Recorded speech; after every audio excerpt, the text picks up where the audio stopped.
Grandma Elsie fainted on the kitchen floor at dawn. By noon, her 7-year-old grandson had slipped into her oversized apron, taken the city bus alone, and walked straight into a billionaire's penthouse office. What happened next turned cold profits into warm purpose, and none of them would ever be the same.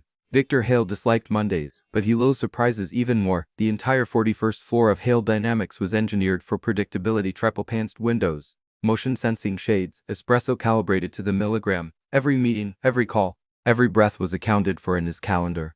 That is, until a knock far too small for adult knuckles tapped twice on his glass office door. He glanced up from the merger deck, irritation already forming. His assistant, Madeline, would never interrupt without pinging first, especially not during number runt hour. But the silhouette behind the smoked glass was decidedly miniature, 4 feet tall at most, feet pointed inward, clutching something long and white. "Enter," Victor called, voice flat. The glass slid open. A boy, maybe 7, 8, stepped in wearing a cafeteria apron that hung to his shins. The apron was embroidered Elsie in faded red thread. He carried a steel thermos almost as large as his forearm and a paper lunch sack with grease spots blooming like petals. Victor set down his Mont Blanc. Security is on a coffee break, apparently. The child swallowed, but his gaze stayed steady. Brown curls framed a round face streaked with drizzle. His sneakers left tiny water prints on the marble. "Excuse me, sir, I am here for my grandma's shift. She got sick." 100 responses flashed through Victor's mind: liability, trespassing, her policy, but none reached his lips. He simply stared. "My name's Leo," the boy continued, nervous fingers picking at the lunch sack. "Grandma Elsie runs the executive suite cart. She always brings you mint tea at 1:30. She says you need it so you don't get headaches." It was 1:27 p.m. Victor blinked. He did drink mint tea every afternoon, delivered by a gray-haired woman who answered to Ms. G on her ID badge. He'd never asked her real name. The tea just appeared predictably. Leo shifted his weight. "Grandma fainted this morning. Mama had to take her to County General. If she misses work," she said, "bills 1 tea pay themselves. So I made the tea." He lifted the thermos like an offering. "I followed her recipe. 10 peppermint leaves, 2 honey sticks, no lemon." The precision unsettled Victor more than the intrusion. "You rode the elevator alone?" "Took the service lift. The main one needs a badge, so I walked behind a guy with boxes." Victor exhaled through his nose. A breach, a child, a potential pure nightmare. Yet the boy's bravery tugged at something Victor hadn't felt in years: the quiet echo of simpler courage. Like sneaking into his own father's carpentry shop after bedtime. Madeline's voice crackled over the intercom. "Mr. Hale, the 3 finance team is waiting in conference A." Victor pressed the button. "Delay 15 minutes. Sir, they flew in from Zurich." 15. He released the switch before she could argue. Leo's shoulders relaxed the tiniest degree. Victor gestured to the visitor chair. "Sit." The boy obeyed, feet dangling inches above the floor. He unscrewed the thermos cap. Steam spiraled upward, fragrant and familiar. Victor accepted the cup, expecting a bitter mishap. Instead, the first sip flooded his senses with the exact balance he relied on. 10 leaves, 2 honey sticks, no lemon. He set the porcelain down carefully. "You did this?" Leo nodded. "Grandma let me practice on weekends. I wrote the steps in my Pokemon notebook." Silence stretched. Outside, clouds bruised the skyline. Rain ticked against the glass like a nervous drummer. Victor's phone chimed. 5 new emails, 3 flagged urgent. He ignored them. "Tell me about your grandma," he said. Leo brightened. "She's the fastest sandwich maker in the city. Times herself 23 seconds for turkey on rye." His hands mimed spreading mustard. "She hums Elvis when she is happy. And when people are mean, she calls them soggy napkins under her breath." Victor's mouth twitched. "How long has she worked here?" "Almost 6 years. Started after Grandpa passed. She said the benefits here were gold-plated. Even if the pay ain't tea." Her words, not mine. 6 years, Victor thought. His company's turnover rate in the catering division was nearly 50% per year. Somehow he'd never noticed the constant inside the chaos. He studied Leo, the rain-speckled cheeks, the determined chin. "Did your mother know you came?"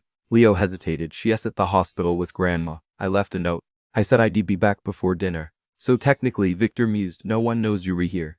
The boy's expression faltered. "Please don't call the cops. I just need Grandma's timesheet signed so she won't lose hours." He produced a crumpled form from his pocket. Victor accepted it, smoothing the wrinkles. Under employee name appeared Elsie Mae Henderson. The weekly hours column was nearly full except for today, Monday, blank. His pen hovered. "If I sign this, what then?" "I'll serve the rest of her rounds, just until 2:30. That's when the cart goes back to the kitchen." Victor leaned back. Pure scandal. Legal exposure. Yet the alternative, sending Leo away. Letting Elsie lose pay while she lay in a hospital bed, felt colder than the marble underfoot. He signed. Leo's face lit like sunrise. "Thank you. I'll be super careful. Grandma's spills are the devil's dominoes." Victor stood. "I'll go with you." The boy blinked. "You, but you Predictable, Victor offered, surprising himself. Let us renegotiate that reputation. He shrugged into his tailored jacket, ignoring Madeline's frantic texts urgent CFO online too. Zurich's restless P1 statement on rumors about layoffs. He guided Leo to the hallway, slowing his stride to match tiny steps. The corporate carpet muffled their movement, though heads turned as the pair passed the CEO alongside a child in an apron marked Elsie. They reached the executive pantry, where a stainless steel cart waited, stocked with scones, fruit, and an array of teas. A single empty slot marked mint. Leo slid the thermos into place, added tongs, napkins, sugar packets. Just as his grandmother had taught him, Victor watched the ritual, strangely mesmerized. You lift from the side, Leo instructed, demonstrating. If you push, the wheels squeak. Noted. They rolled down the corridor, stopping at offices on the CEO row. Managers accustomed to perfunctory nods from staff looked up in surprise as Leo poured tea with solemn care. Compliments of Ms. Elsie, the boy would announce. Victor studied each reaction, softened eyes, grateful smiles. How many gestures of warmth had he overlooked? Consumed and discarded without recognition? At 2:07 p.m., they entered the strategy bullpen. 20 analysts hunched over screens looked up as Victor Hale strode beside a child waiter. Afternoon, Victor said. Brief pause. Tea. Murmurs rippled. No one declined. Leo's small hands trembled only once when a senior partner nearly bumped him while reaching for sugar.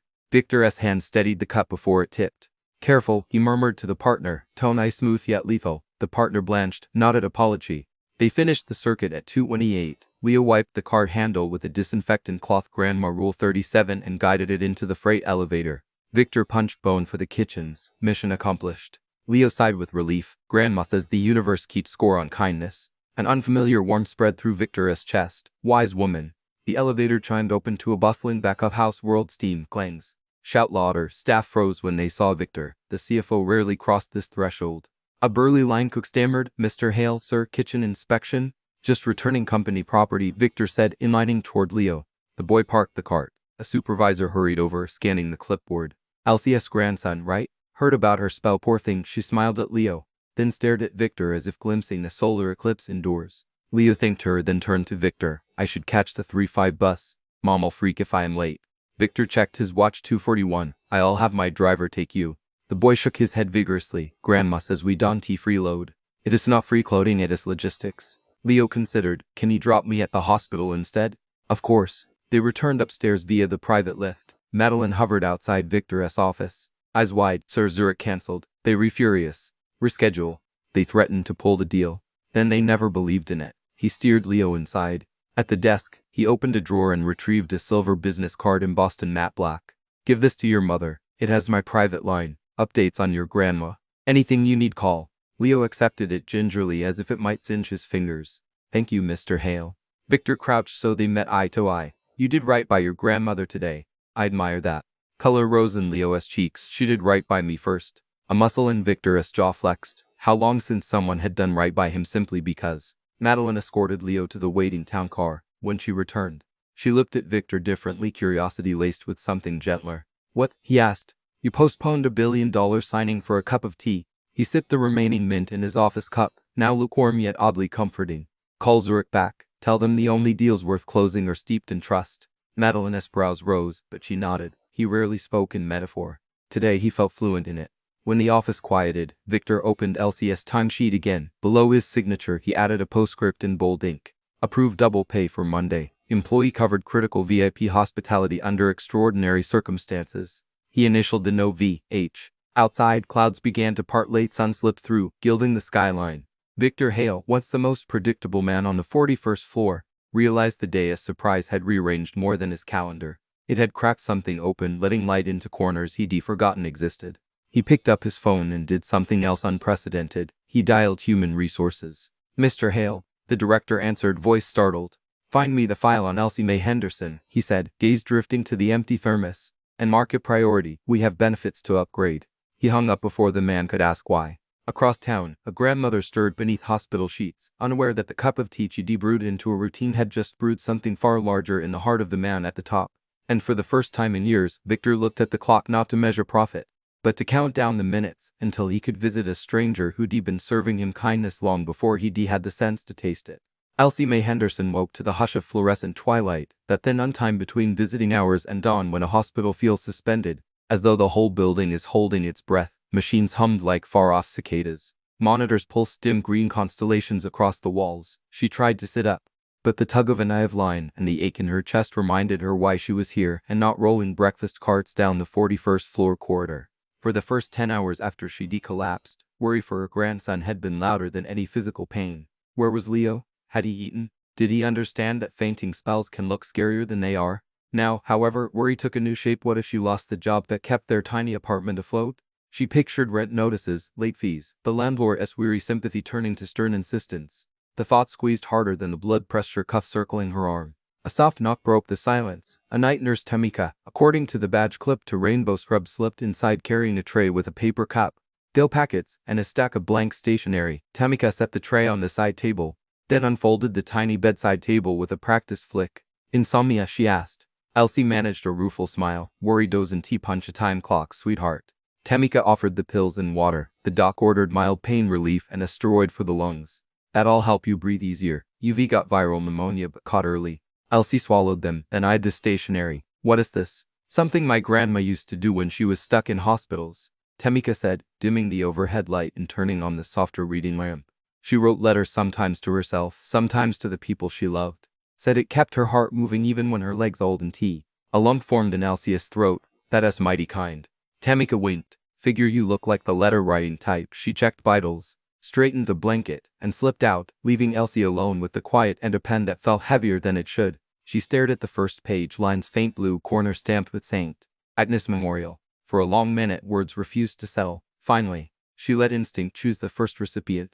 Dear Leo, she wrote, slow and careful the way her elementary school teacher had drilled half a century ago. If you rereading this, it means your old granny worried herself silly. And Nurse Tamika was right. I can sleep until I talk to you, even if it's only in ink. She told him about the first time she had ever been sick enough to miss work, age 11, when chickenpox kept her home from helping her mama scrub floors at the cotton mill offices. She described how guilt can feel like fever and why neither should make a body think it is useless. She ended with, I'll be home before you can recite the state capitals. So don't you go acting grown before then. Love you more than hot cocoa on a snow day. Granny E. As she signed, a cough rattled her chest. She paused to breathe. Slow and steady, one letter down, but the restlessness remained, coiling like yarn in a caddis paw. She pulled another sheet. Who next? The obvious answer surprised her. Victor Hale. She had served the Manti 5 days a week for nearly 6 years, yet spoken no more than pleasantries. Still, when she blacked out on her kitchen linoleum, she worried about his migraine schedule almost as much as rent, because routine is a comfort you don't take lightly when little in life is certain. Tonight, uncertainty sprawled everywhere. She began. Mr. Hale, although something tells me you might prefer Victor if this ever reaches you, life is funny. One minute you re-steeping peppermint leaves, the next you re-praying the boy who makes your world worth spinning isn't he pouring the kettle on his own head. If Leo showed up at Hale Dynamics today, please forgive the intrusion.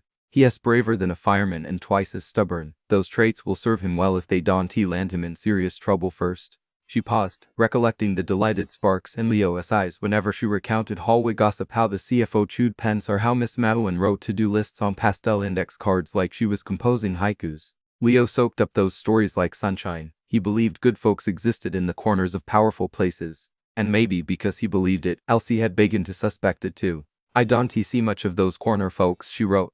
But I see their crumbs, kind smiles, door holds, someone returning my cart when the wheels lock. I see yours most clearly at 1:30 every afternoon when you take that first sip and let your shoulders drop. You might not notice, but I do. If you ever wonder whether little rituals matter, remember that your predictable tea keeps this unpredictable granny's heart steady. She signed with a flourish, respectfully, one of your many invisible guardians. The pen hovered over the next blank page. The fluorescent dawn had begun to rise, pale and unforgiving, but her eyes were bright, alive with unfinished sentences. She thought of her daughter Leo's mother Clara, who at this very moment dozed in a plastic recliner down the hall, arms wrapped around a denim jacket for warmth. Clara deserved words to cradle the years they rarely discussed, the divorce that cut like wire, the double shifts that aged her before 30. Clara, my darling, Elsie began, I know I am supposed to be the strong one. You have every right to feel weary of hospitals, of emergencies, of carrying what feels like 2 households when I collapse. But remember, a heavy load means nothing if we forget to look up and see who is walking beside us. You are never alone. She recounted Clara's first day of kindergarten, pigtails, missing tooth, lunch pail too big for her little arm, and how Clara had insisted on hugging every child who cried. Compassion, Elsie wrote, is a talent, same as any Harvard degree. Don't let bills and broken promises bury it. I am proud of you. I'll say it 1,000 more times if it keeps the doubt away. The letters formed a slow constellation on her side table. 4 pages. Then 6. She wrote to Tamika thanking her for the stationery. To the janitorial night crew she'd once shared vending machine coffee with. Even to the landlord, Mr. Douglas, promising rent would be on time and asking him politely to fix the hallway leak. Finally, she faced the blank sheet that scared her most. This one wanted tea for any living soul. It was for Harold, her late husband. People assume grief fades like photographs. Truth is, it is more like a tattoo. Ink settles deep. Colors may soften, but the outline stays sharp whenever you run your fingers across old skin. She had not written to Harold since the week he'd passed.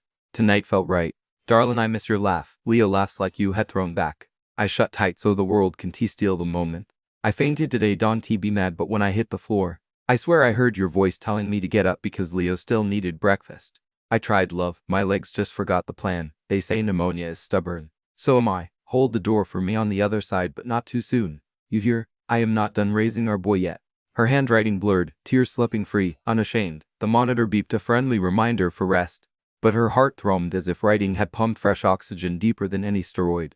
She gathered the letters, stacked them neatly, and tied them with the silk ribbon Tamika had slipped onto the tray. Just then, the hallway lights brightened. Morning shift change. Boots squeaked. Charts rattled, voices thick with caffeine. She closed her eyes, expecting exhaustion. Instead, an odd peace settled like the hush after choir song.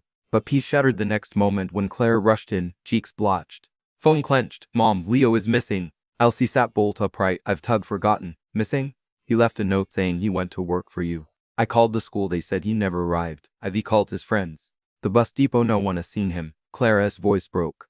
Elsie's mind sprinted through worst-case alleys, traffic, strangers, police reports. She grasped Clara's shaking hand. Listen, Leo is smart. He is at my job. Serving tea. He thinks that'll keep the pay coming. Clara stared, confusion warring with despair. Your job? Mom, that building is locked tighter than a bank. Yet my boy has a way of opening doors. Clara groaned into her palms. What do we do? Before Elsie could answer, Tamika peeked in. A gentleman at reception claims to know you. Miss Henderson says his name is Mr. Hale. Clara's head snapped up. The CEO? Tamika shrugged. Tall, expensive watch, serious suit could be. Elsie's lips parted. Send him in. Tamika hustled out. Moments later, Victor Hale appeared, removing a charcoal overcoat. The sterile room seemed suddenly smaller. He nodded at Clara's soft apology.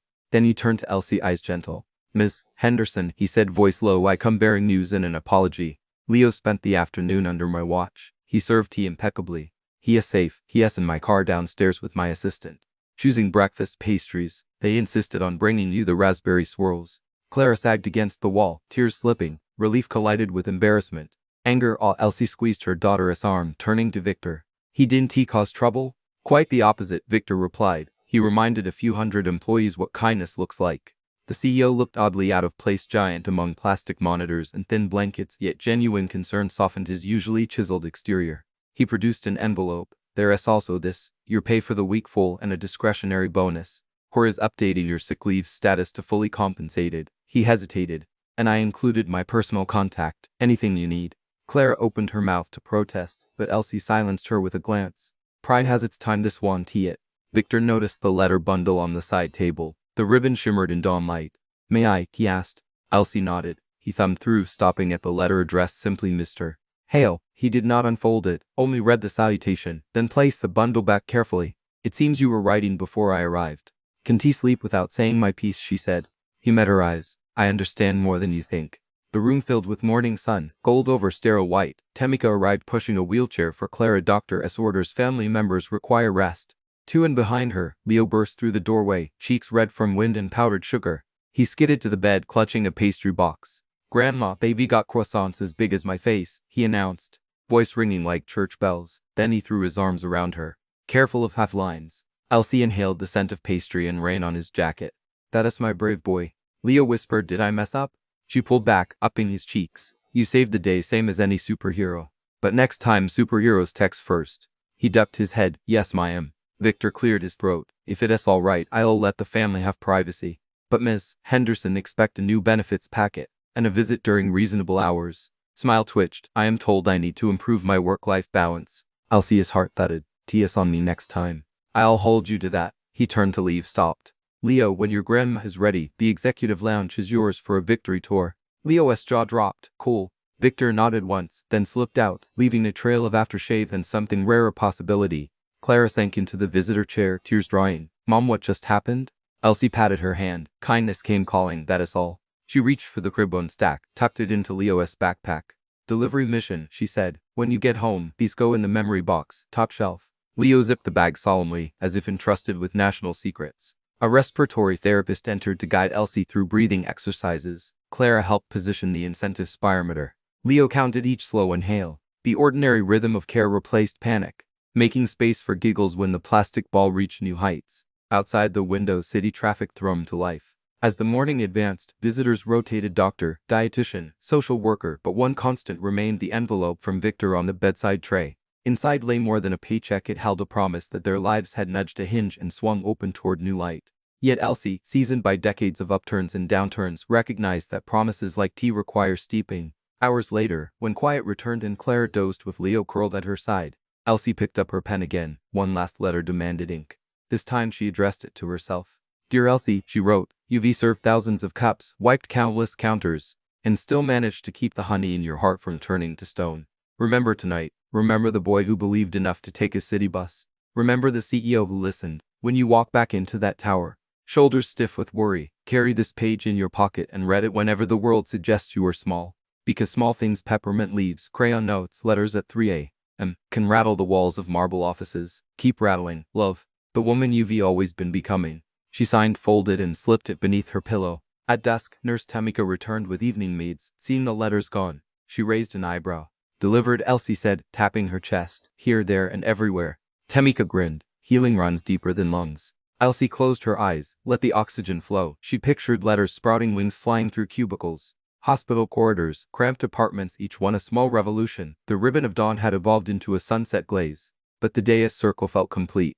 Of course, revolutions invite aftershocks. Tomorrow, board members would question Victor's new generosity. Gossip blogs might sniff at the billionaire and the cafeteria granny. Leo's classmates would demand tales of marble halls and corporate royalty. Uncertainty still lurked. But tonight, in the hush where machines hummed and spirits whispered, Elsie let faith settle like warm tea in her veins. She'd be home soon. The bills would find a way, and somewhere, in a corner office smelling faintly of peppermint, a predictable man had started listening to the unpredictable notes life played between scheduled beats. The heart monitor traced steady peaks as Elsie drifted to sleep, dreaming not of worry but of pages turning, doors opening, and a childish laughter echoing down corridors that no longer felt so distant. Elsie Mae Henderson always told her daughter that the past belonged to the attic, boxed, labeled, and mostly forgotten. But attics leak, cardboard softens, tape heals, and sooner or later some curious hand lifts the lid. The Tuesday after her release from the hospital, still pale but determined, Elsie discovered that the attic of her life was creaking open, whether she liked it or not. The revelation began innocently enough. Clara had insisted on moving into her mother's apartment for a week, to keep an eye on medication schedules and to forefeed bowls of chicken soup. Leo, equipped with a stethoscope toy and a notebook labeled official health log, took vital signs every 4 hours. Elsie played along, though each fussing gesture pricked her pride.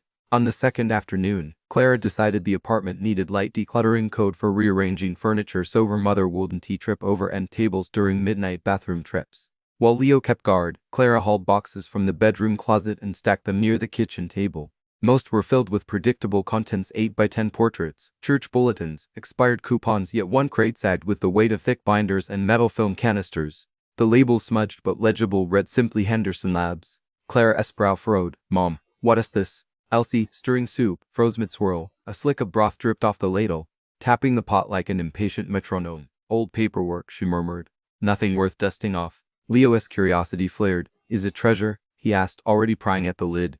Before Elsie could object, the cardboard surrendered. Inside lay rows of engineering notebooks, edges frayed but pages crisp, each bearing neat block lettering E. M. Harris, Senior Systems Architect. Schematics of circuit boards, flow diagrams, code printouts from dot matrix printers, all preserved like pressed flowers. Underneath, rolled blueprints bore the stamp of a company Leo recognized from superhero documentaries: Orion Aeronautics. Clara pulled out a hardcover thesis titled Adaptive Feedback Algorithms for Low-Altitude Navigation Systems. The author photo on the back showed a 30-year-old Elsie, hair in a power bun, glasses reflecting a labis fluorescent glow. Her smile was confident, her eyes unburdened by years of overnight shifts and missing rent. Mom, Clara whispered, flipping pages covered in complex equations. You wrote this? Elsie set the ladle down with a clink. I told you the past is in the attic. But why? Clara demanded, voice tight with hurt. All these years. I thought you studied accounting for a semester then married Dad. You were an aerospace engineer? Leo's mouth formed a perfect O. Grandma, that's like rocket science, rocket science. Elsie exhaled slowly. In her chest, the pneumonia still flared like damp embers. But this was a different burn, an old flame of ambition, regret, and something like awe. Sit, she said. Clara and Leo obeyed, sliding onto chairs. She ladled soup into 3 bowls, buying seconds to gather threads of a story she hadn't spoken aloud since Harold's funeral. I was 22, she began, fresh out of Georgia Tech with more dreams than church hats on Easter. Orion Aeronautics recruited the top 5 of my class for their advanced guidance division. We called ourselves the Satellite Sisters, 5 black women in a sea of white lab coats. We designed terrain mapping chips for drones back when drones were classified toys. Leo slurped soup, eyes wide. Clara stared, spoon forgotten.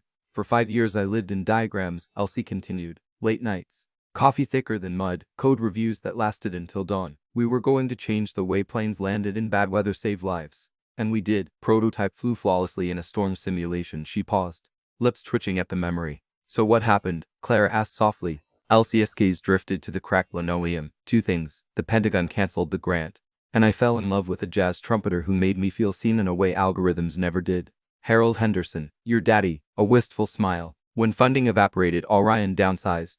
They offered me relocation to Seattle, no spouse benefits, no daycare. I was 8 months pregnant with you, Clara. Harold had gigs in Atlanta. Moving meant splitting our new family. I chose love over labs. She shrugged, thought I'd step off the career ladder for a year, maybe consult from home. But life is not a tidy blueprint. Harold's band van flipped on I-85 6 months later. He survived, but his left lung collapsed, and he swore off touring. Medical bills chewed through our savings. Soon we took whatever jobs kept the lights on, teaching music at community centers, me bookkeeping for a hardware store. 1 year became 5, then 10. Claire's eyes shimmered. You never told me any of this. Because a story unfinished can sour like milk, Elsie answered. I kept waiting for the triumphant comeback. When it never came, silence felt safer. She reached for Clara's hand. I'm sorry. Leo looked between them, brow furrowed. But Grandma, you were still smart. You could go back to rocket stuff. Elsie chuckled, ruffling his curls. Baby industries move faster than school buses. My code is ancient history. Yet even as she said it, her heart skipped because tucked beneath the notebooks were several labeled USB drives. Technology newer than the dot matrix era, Clara noticed. These aren't ancient, she said, lifting one. Date stamp S only 5 years old.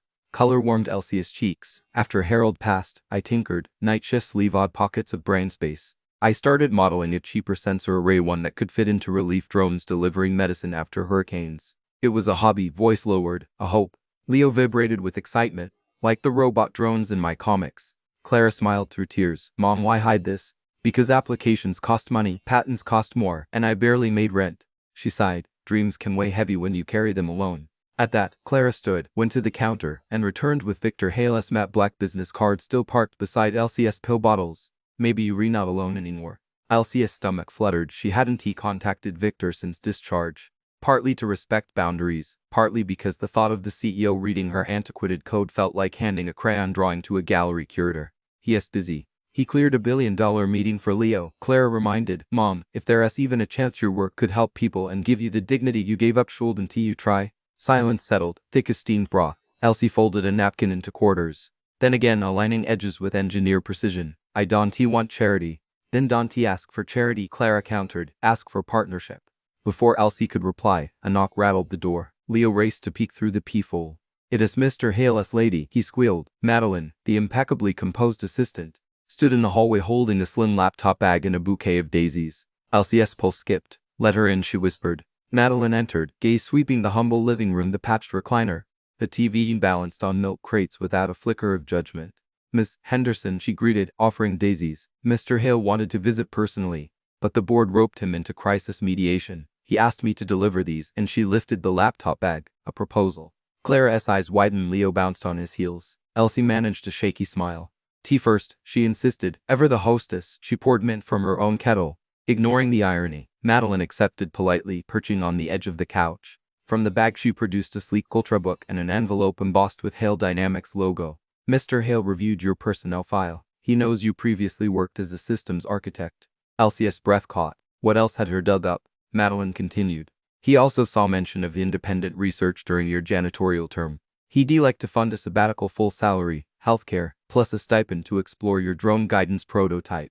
The room fell silent save the faint hum of the fridge. Why? Elsie managed. Madeline's polished facade softened. Because he believes in underused brilliance. And because Leo's courage reminded him what a company's resources are for, she slid a non-disclosure agreement forward. Sign only if you re-interested. No obligation. Hands trembling, Elsie skimmed the document. Legal jargon blurred until one line crystallized: all intellectual property derived from Henderson Labs shall remain solely the property of LCM. Henderson, with Hale Dynamics granted first look collaboration rights. In plain English, her work stayed hers. Clara squeezed her shoulder. Partnership, she whispered. Madeline opened the laptop. On screen glowed a virtual whiteboard already populated with thumbnails, budgets, lab access timelines, engineer rosters. At the top, a heading read Project Rainlight.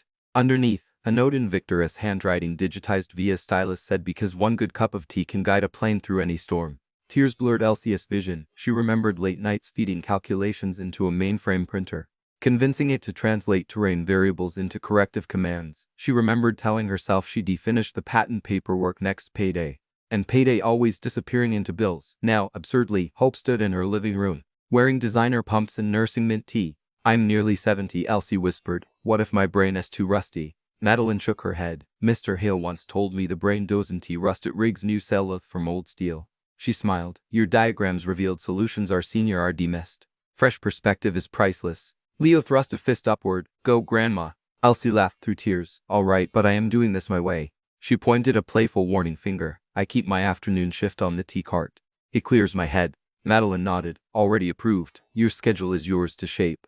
Elsie took the stylus, signed in and then set the laptop down. She rose with deliberate care, lungs still tender, and extended her hand. Looks like the attic just leaked into the living room. Madeline clasped her hand, and onto the runway. Later that night, long after Leo had fallen asleep amid board doodles, Elsie sat at the kitchen table surrounded by the resurrected relics of her engineer days. Clara washed dishes, humming a tune Harold used to play, while Elsie compared old schematics to new modeling software Madeline installed. The symbols were the same language, only rendered sharper vector lines instead of pencil strokes, color-coded logic instead of scribbled margins, but the thrill pulsing in her chest felt unchanged. She opened a fresh document and titled it Rainlight V2.0. Beneath, she typed Objective developed Gibbs independent terrain avoidance algorithm for medical drone fleet.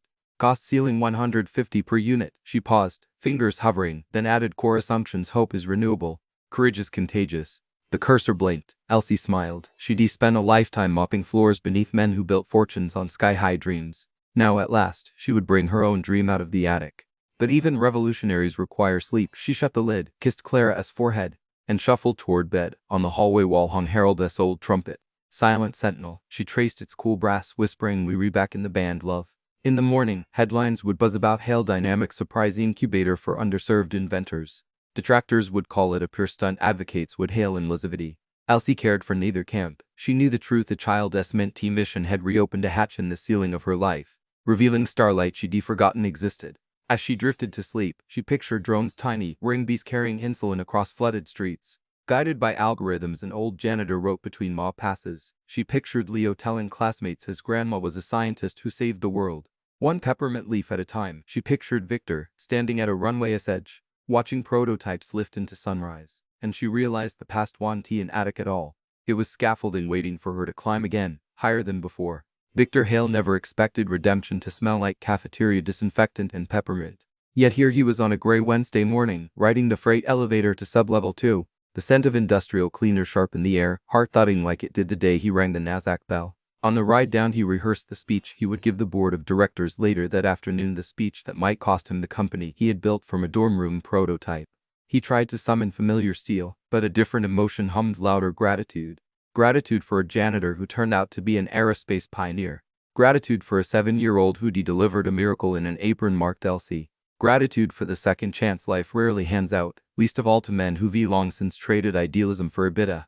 The doors rattled open. Humming fluorescent tubes revealed a warren of supply racks and laundry carts. At the far end, Elsie Henderson sat at a folding table surrounded by blueprint printouts and half-drunk mugs of mint tea. A makeshift whiteboard leaned against a mop sink covered in equations. She looked up, surprise softening into a warm smile. "Mr. Hale, shouldn't you be scaring investors upstairs?" He held up a brown bakery box. "Thought I'd bribe our lead engineer with lemon scones." Elsie chuckled. "Hand them over before they re-room temperature." He set the box beside her laptop. The device, still nougat shiny, displayed a simulation of Meyer drones weaving through digital mountains. Vector lines flashed green whenever they dodged an imaginary cliff. "Version 3, Elsie said, tapping the trackpad. In the last run we cut error rate 10%. Not bad for an old lady working between mob passes. Old lady, Victor echoed, shaking his head. You were writing my RD playbook. He caught himself staring at the way her silver curls framed alert eyes. At the steady confidence of hands that once scrubbed grout for minimum wage and now shaped algorithms to save hurricane survivors. A quiet settled between them, comfortable but charged. Elsie sipped tea. You worried? I have a board meeting in 4 hours. They worried about the incubator funding? They worried about everything. That I am emotional, impulsive, that transforming a janitor into a lead scientist undermines chain of command. He used air quotes. Elsie rolled her eyes. Remind them chain of command was invented so timid men could feel tall. He barked a laugh. Will you show up and say that? She clicked the simulate button again. Nope, my numbers will. Victor inhaled. The mint steam cleared his sinuses and, oddly, his thoughts. Elsie, 6 months ago I was 2 signatures from selling Hell Dynamics to a defense conglomerate. They offered cash, a ceremonial title, and freedom to pursue philanthropy. I nearly accepted. What changed? A boy knocked on my door with tea. Elsie's smile trembled. That boy needs braces soon, by the way. Done, Victor said automatically, startling himself with the speed of the promise. She reached, squeezed his wrist. You don't owe us the moon. Maybe I owe myself the sky, he exhaled. When I started this firm, I wanted to solve problems that mattered. Somewhere along the way, quarterly guidance became the only metric. Elsie folded the bakery box closed. Then today is your second chance. Don't waste it. He checked his watch, an unnecessary reflex. For perhaps the first time he didn't feel ruled by its ticking. I need to prepare. Take the back staircase, she advised. Clear your head. Less marble, more humility. He nodded, turned, then paused. Walk with me. I'm on shift in 10. I'll call it a strategic alignment exercise. She laughed, gathered her shawl, and followed. As they climbed the narrow concrete stairs, Victor described the agenda first. The finance committee would savage his surprise expenses, sabbaticals, lab build-outs, scholarships. Then the pure team would wave in copid, accusing him of poverty tourism. Finally, the compensation committee would hint that the board could transition him if stock price dipped. Elsie listened, footfalls echoing. Sounds like they've prepared an execution. Possibly. Good, then you get to resurrect. He stopped on the landing, turning to her. What if I lose? She placed a palm on his chest. Second chances aren't granted to win. They granted to choose who you are. For a moment he forgot where they were, forgot the smell of bleach. The roar of Viva. Her touch grounded him yet lifted him too. A door banged above, voices drifted, a maintenance crew. Elsie pulled back. Embarrassed, they continued upward, emerging into the executive corridor. Madeline waited beside conference, a tablet in hand, expression guarded. She spotted Elsie and grinned. Miss Henderson, the dataset you emailed solved our battery drain issue. Engineering is ecstatic. Elsie winked. Tell them I bill by the crayon stroke when Leo helps. Madeline turned to Victor, sobriety returning. They all inside. CFO looks carnivorous. Victor straightened, smoothed his tie. Strange, he felt calm. He opened the door.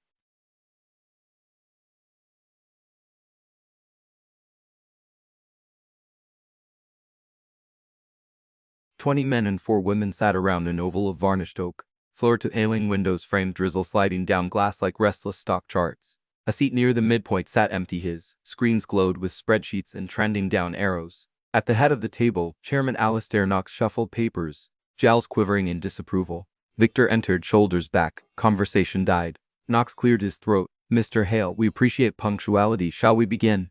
Victor remained standing. We shall. He tapped the console, slides projected onto the wall, not 2 forecasts but a photo of Elsie pushing a tea cart. Leo at her side, both laughing. A ripple of confusion spread. This, Victor said, is what innovation looks like.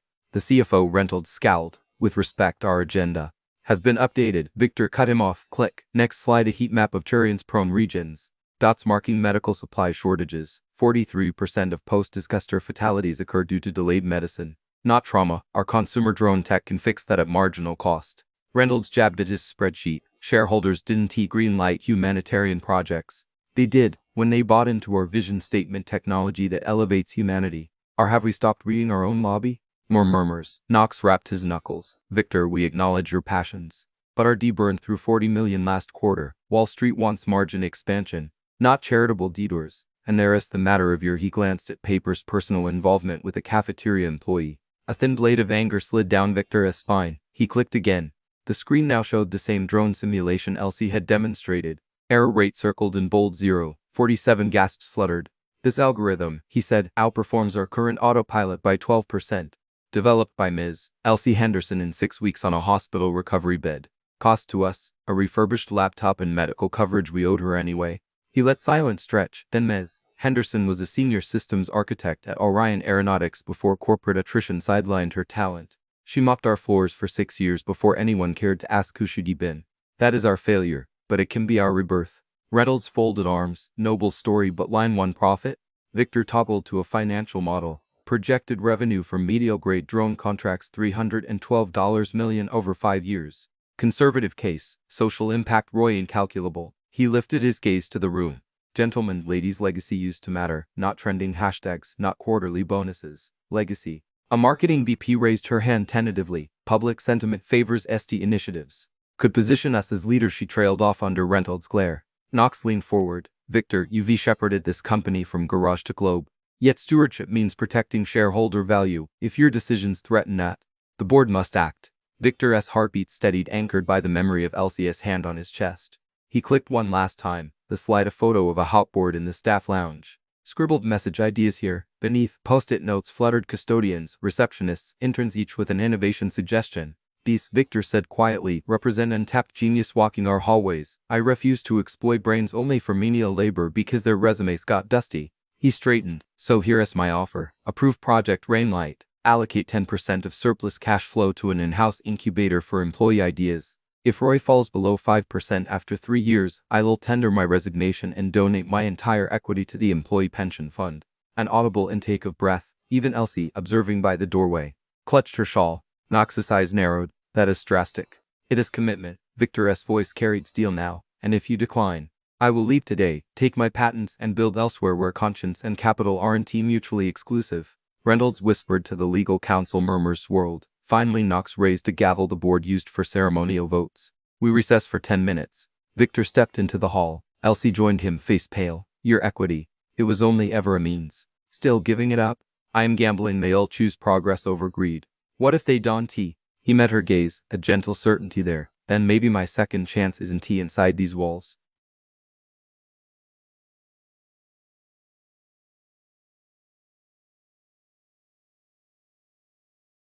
"10 minutes bled into 15. Victor paced, recited breathing exercises Leah's school counselor had taught the boy for test anxiety 4 in. Hold 6 out. Elsie watched with quiet amusement, then slipped her hand into his. Works better shared, she murmured. They breathed together. Inhale, hold, exhale until the door opened.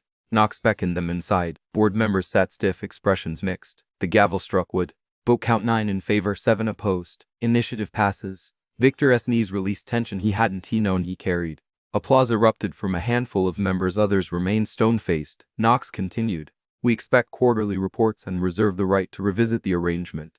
You all have your reports, Victor said. Knox stared meaningfully. Don't squander this, Victor. He nodded once, then turned and offered his arm to Elsie. Together they exited, whispers trailing. In the corridor Madeline waited with a grin so wide it cracked her executive composure. The press room is already spinning headlines. Hail Dynamics bets on hidden talent. Investors love it. Reynolds stormed past, muttering about activist shareholders. Victor called after him. Send me your concerns. We all addressed them. Reynolds grumbled but did not stop. Madeline ushered them toward the elevator. One more thing, she said. Wellness team scheduled you for an overdue physical. They claim CEO longevity is in the company's best interest. Elsie laughed. Better listen. We need him healthy for phase 2. Phase 2? Victor echoed. She squeezed his arm. Production prototypes by April. And braces for a certain superhero.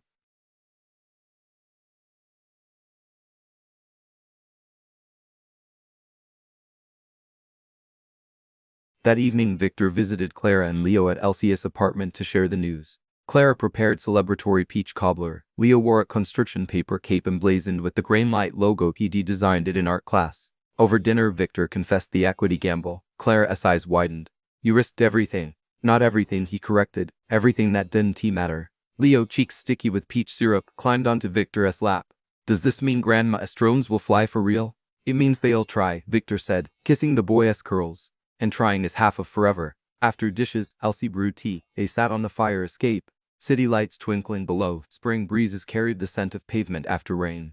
Victor sipped. I can remember the last time work felt like purpose. Elsie leaned against the rail. Purpose is a stubborn seed. Even in concrete it finds cracks. He turned, catching moonlight in her eyes. Thank you for cracking me open. She blushed. Watch it hail. I am fragile. Rocket casings are fragile too until ignition. She laughed, warm and surprised. Silence followed, comfortable. Finally she spoke. You know, I almost let fear keep my past packed away. And I almost sold my future for comfort. They shared a look that said never again. Below, sirens wailed. Life rushed on. Up here, 2 stories above a bodega, a billionaire and a former janitor discovered stillness, second chances, they realized. R&T thunderlaps, they re-whispers, a childish knock, a sip of tea, a heartbeat steadying inside a boardroom. Victor reached for Elsie's hand. She let him intertwine fingers. No vows, no labels, just a promise pulsing between clasped palms. Use this chance well. Inside, Leo practiced trumpet scales on Harold's old horn, each brave note wobbling then landing true. The music drifted through the window, up into the night, underlining the simplest truth either of them had learned. Sometimes the universe grants you a do-over. What you compose next is entirely up to you. Victor looked at the stars, then at Elsie, and felt for the first time since his garage days that the next version of himself might just be the best yet. The marble corridor outside Conference Suite Delta hummed with low voices and soft-soled shoes, the way a church foyer does minutes before the minister steps to the pulpit. On most days the Hale Dynamics board met in the 41st floor showpiece room, glass walls, skyline vistas, coffee service staffed by baristas in bow ties. But this was not most days.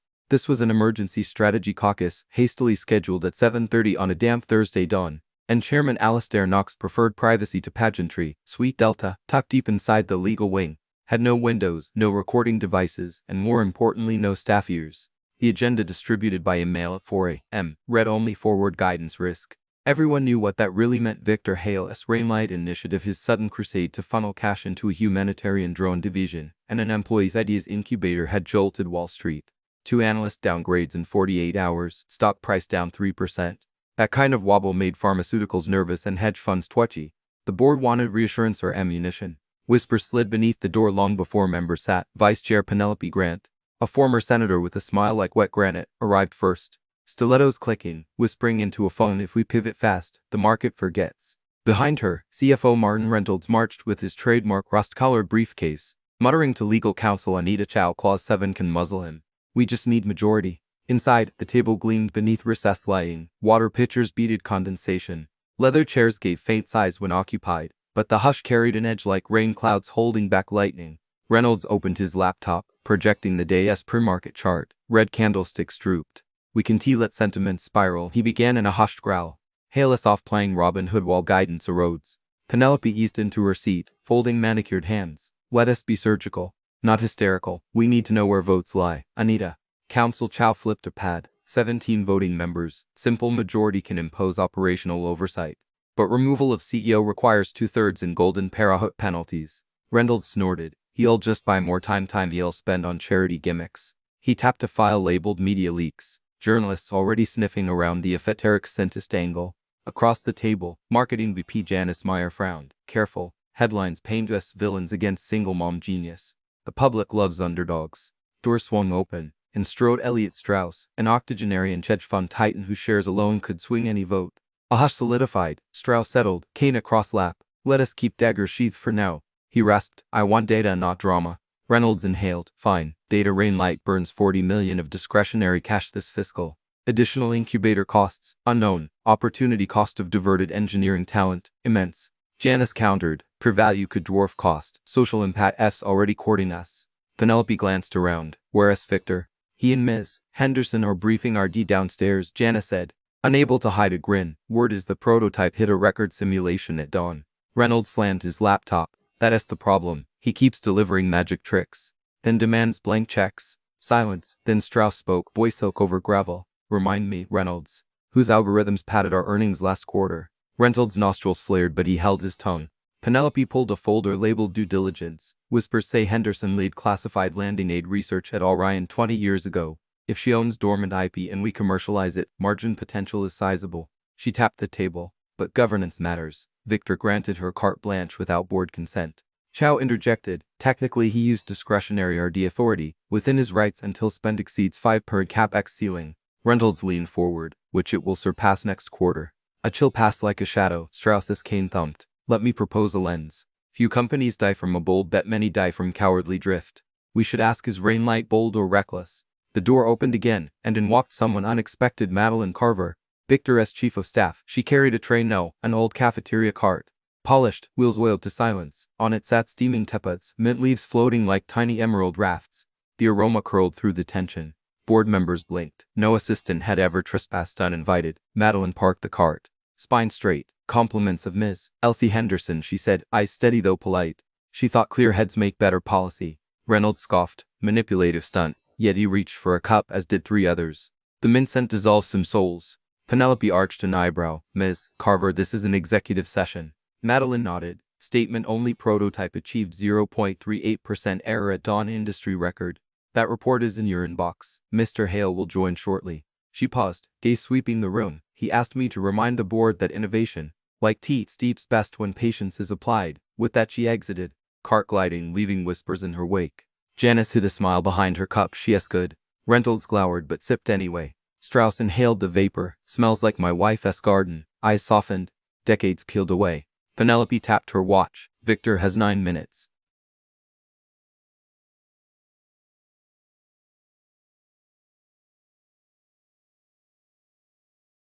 Downstairs, Victor stood in a service corridor outside the freight lift, straightening his navy jacket. Elsie adjusted his tie with motherly precision. Remember, she said, they fear what they can measure. Give them numbers, then give them heart. He exhaled. Walk in with me. Board rules bar non-members. He half smiled. Rules bend. She shook her head. They need to see you own this. She handed him a folded note. Open if courage runs low.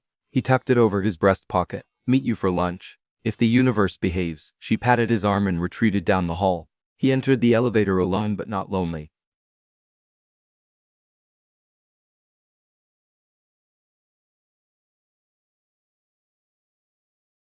Back in Suite Delta, the clock struck 8. Knox raised his gavel just as Victor strode in. Stride purposeful, cheeks flushed from the stairs. Whispers danced like startled birds. Apologies for the delay, he said, taking his seat. Knox cleared his throat. Item 1 Rainlight Initiative Financial Impact. He nodded to Reynolds. The CFO projected charts red arrows, gloomy percentages. As he spoke, ballooning RD. Investor backlash. Victor let the numbers register. Then he stood. May I respond? Knox gestured, briefly. Victor launched a new deck. Slide 1 A world map with storm intensity overlays. Video footage of washed out bridges, kids on roofs waiting for insulin. Guests, eyes narrowing. Slide 2 Bar graph comparing cost per life saved between current relief logistics and Rainlight drones. The blue bars dwarfed the gray. Reynolds barked, emotional manipulation. Victor kept voice calm. Data supplied by WHO and Red Cross. Slide 3 5-year revenue projection of drone components licensing to medial device firms. Profit margin 19%. Strauss's eyebrows lifted. Run that again. Victor obliged. Numbers dancing. Partnerships in discussion in Brazil, India, Mississippi Delta. Market valuations conservative. Penelope sipped mint tea, eyes narrowing thoughtfully. Reynolds tried a new tack. Brand risk. What if prototype fails in the field? Imagine a drone crash delivering vaccines. Victor clicked. Slide 4 A matrix of risk mitigation protocols. Redundant parachute systems. Ground control override. Most penned in neat handwriting. E.M. Henderson. We plan for failure so people can survive it. Hush. Janice leaned forward. Public narrative. Scientist returns from obscurity with life-saving tech. Marketing dreams write themselves. Reynolds muttered till the first lawsuit. Strauss set his cane down with a soft clack. My friends, I have sued and been sued more times than I can count.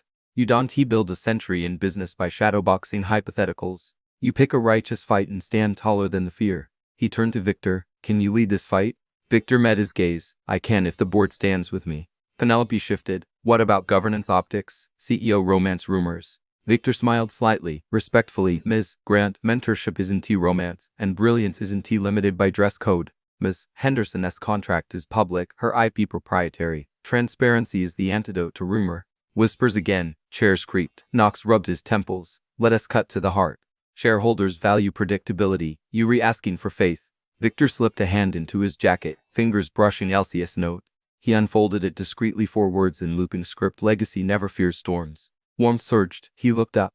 I am asking, he said, voice steadier than steel, that we honor the inscription on our lobby wall. Imagination with integrity. Imagination without integrity is speculation. Integrity without imagination is stagnation. We need both or we become irrelevant. Silence stretched 12 beats. Finally Strauss spoke, tone almost tender. Let us vote.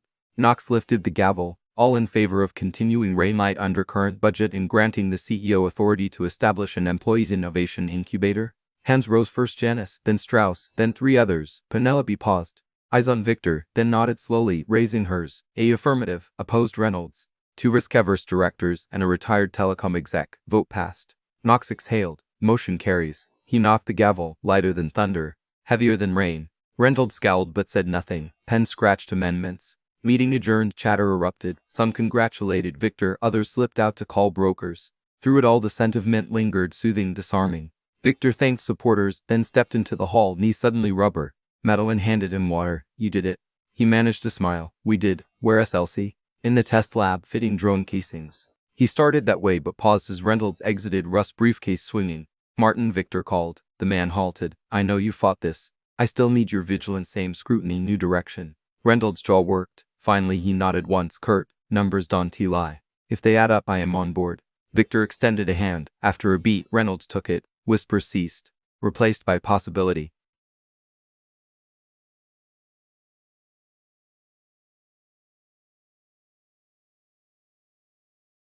He found Elsie in Lab 3, goggles on, testing carbon fiber arms secure enough to handle 30-knot crosswinds. She turned as he entered, reading his expression before he spoke. Storm passed.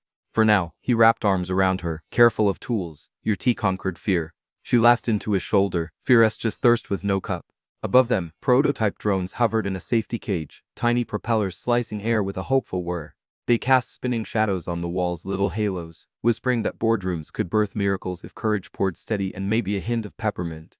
Judge Ramona Ellis believed in punctuality, so when the bailiff called Case 17B Orion Aeronautics versus Hail Dynamics, the gavel struck exactly 9 o'clock a.m. The federal courthouse of Midtown thrummed with fluorescent light, polished floors, and the rustle of nylon suits, a symphony of procedure. Yet nothing felt procedural to the woman sitting at the defendant's table. Elsie Mae Henderson adjusted her navy cardigan, palms damp. 5 months ago she had pushed a mop down executive hallways. Today she faced the company that once hailed her as a prodigy and then discarded her when their budget collapsed. Across the aisle, Orion's counsel, 4 lawyers in charcoal suits, leafed through binders labeled confidential IP claims. Their lead attorney, Spencer Crowley, flashed a predatory half-smile. Victor Hale leaned toward Elsie. Breathe in 4, out 6. He whispered, the same trick Leo used before spelling quizzes. Elsie inhaled, tasted antiseptic air, exhaled slow. At the far end of the bench, Clara clutched Leo's hand. The boy wore his rainlight cape tucked under a blazer, courtroom decorum with superhero flair. Parties ready? Judge Ellis asked. Crowley rose. Plaintiff ready, Your Honor. Lydia Benton, the silver-haired litigator Victor had hired, the shark in heels rumored to unnerve Fortune 500 egos, stood. Defense ready. Opening statements, the judge said. Crowley marched to the lectern. Your Honor, Orion invested millions in a classified terrain mapping program, codenamed Lantern, between 1998 and 2004. Ms. Henderson, then Ms. Harris, was a salaried engineer on that project. Today, Hail Dynamics touts a near-identical algorithm, Rainlight, without licensing fees. We seek an injunction and damages. He paused for effect. Innovation is commendable. Theft is not.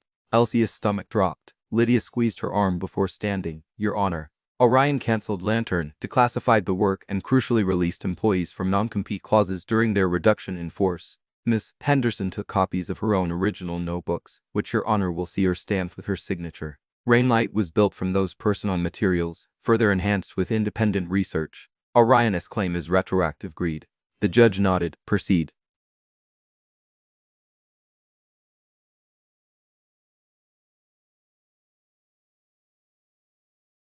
Orion called its first witness Dr. Keating, former division head. He testified that Lantern's architecture utilized adaptive Kalman filters, a unique fingerprint.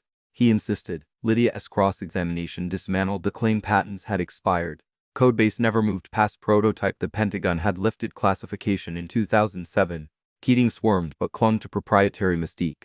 Next came a parade of four-tier experts who compared snippets of legacy code to Rainlight as simulation logs. On the projector, lines of C glowed like hieroglyphs. To the jury, 7 citizens pulled from tax offices and grocery stores. Crowley highlighted variable names suspiciously similar. Alt-ag factor versus alt-ag value. Murmurs rippled. During recess, Benton explained, they rebuilding familiarity bias. Same names. Same theft, they'll say. Elsie rubbed her temples. I reused terminology out of habit. Victor placed a hand over hers. Truth stands. We all anchor there. As afternoon sun angled through high windows, Lydia called Elsie to the stand. She walked slowly, pneumonia still echoing in her lungs. Sworn in. She faced 12 faces, jury plus alternates, all strangers, deciding whether her second chance would be strangled by paperwork. Miss Henderson, Lydia began, why were you hired by Orion in 1998? I ranked 4th in my class at Georgia Tech, specialization in control systems engineering. And what did you contribute? I devised an adaptive feedback loop that allowed drone autopilots to correct for sudden terrain variance without GPS. And when Orion terminated Lantern, they offered relocation without family support. I declined. They boxed my cubicle belongings including my notebooks and escorted me out. Her voice tightened. 6 months pregnant, I had no lawyer to fight retention of my own work. I assumed I had lost it forever. Lydia nodded. When did you regain those notebooks? 2 years later, Orion as salvage contractor auction surplus. A former colleague bought a crate of lab leftovers for $20. Found my binders and mailed them to me. Tears pricked her lids. He wrote, these belong with the mind that birched them.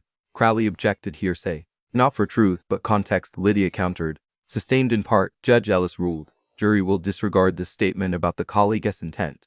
Lydia resumed. From there, what did you do? I studied at night, updated equations for modern chips, wrote new code in Python. Nazi Rainlight as source has less than 5% overlap with Lantern draft files. Crowley rose for cross-examination. Ms. Henderson, would you agree Kalman filters are mathematically identical whether coded in C or Python? Mathematics is universal, she said evenly. Implementation and tuning constants make the difference between textbook and breakthrough.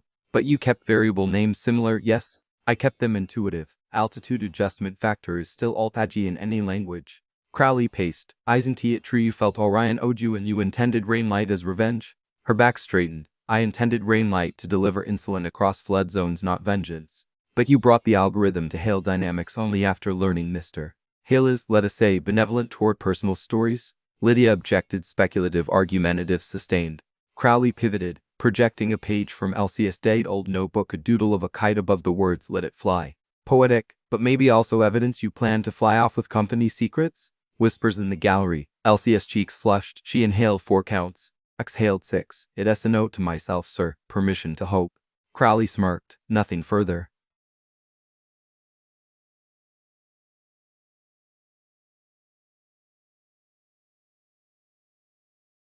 Day 2, Orion unveiled its big gun, a motion for preliminary injunction to halt all Rainlight testing until trial's end. If granted, it would stall prototypes, scare investors, and bleed momentum.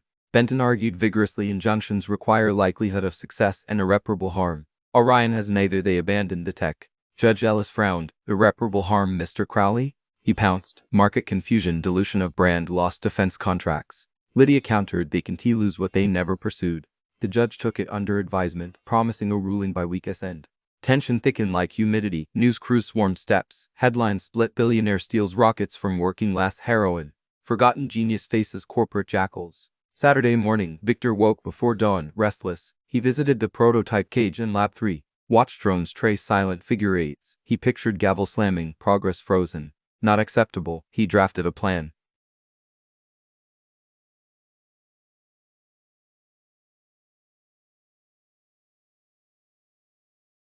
Monday, People v. Inertia. The courtroom packed. Reporters jockeyed for seats. Judge Ellis addressed the injunction motion first. Having reviewed briefs, the court finds plaintiff's delay in asserting rights over a decade undermines claim of irreparable harm. Injunction denied.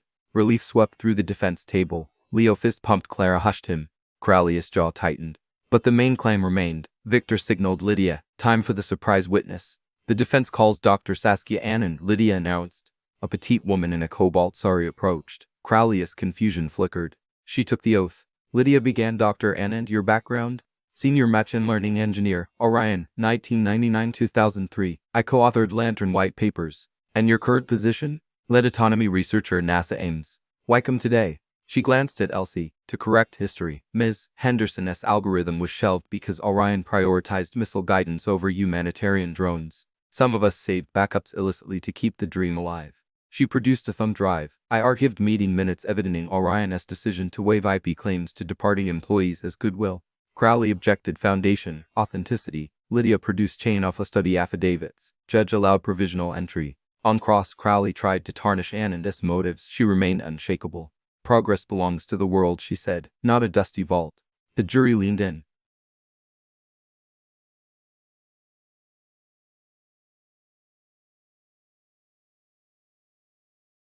Final day, closing arguments. Crowley leaned on contract law, corporate investment.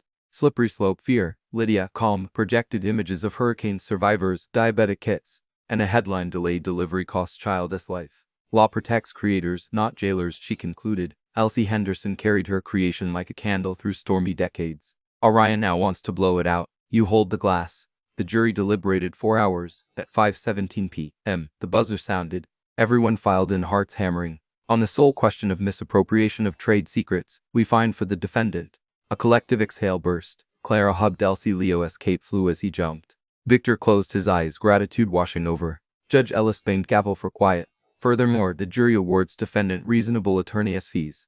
This court commends Ms. Henderson for her contributions to public welfare. She paused, then added off record, we could use more minds like hers. Crowley slumped. All Ryan's execs hastily exited, phones glued to ears. Bailiff dismissed all. Reporters swarmed. Victor shielded Elsie, guiding her through flashes. Outside, he found a quiet alcove. You carried us, he whispered. She shook her head. Truth carried itself. Leo tugged her sleeve. Does this mean rain light flies? Victor kneeled. It means the sky just cleared. Lydia joined them, smirking. I dislike losing, and today I didn't. Celebration? Victor invited everyone to the rooftop helipad. Symbolic. 30 minutes later. Sunset-painted skyscrapers rose gold. Engineers wheeled out the first full-scale rainlight prototype, white carbon shell bearing a mint leaf logo Clara had designed. Elsie, still in courtroom attire, pressed a remote. Propellers whirred. The drone lifted, hovered, and zipped toward the horizon, small but unmistakably free. Applause erupted. Staff, journalists, even a few jurors who trailed up. Victor glanced at Elsie, eyes misted. Legacy never fears storms, he quoted. She squeezed his hand. Storms fear legacies. That night, newsfeeds blazed. Grandmother sent us Winds Court battle life-saving drones to launch. Stock techers rebounded. Social media crowned Elsie grand flies high. Orion S. Pierce scrambled to claim collaboration. But the world had picked its hero. Elsie returned home exhausted. She found on her doorstep a courier box inside. A battered trumpet mouthpiece, a note from Dr. Annan for the symphony you recomposing. Tears slipped. In the living room, Leo practiced scales on Harold S. trumpet. Clearer now. Clara cooked victory chili. Victor set the table, sleeves rolled. Billionaire anonymity forgotten. Elsie joined them, heart lighter than air. The courtroom had been a crucible. It did not forge her, it revealed her, an engineer, a mother, a woman who had tucked genius beneath an apron but never extinguished it.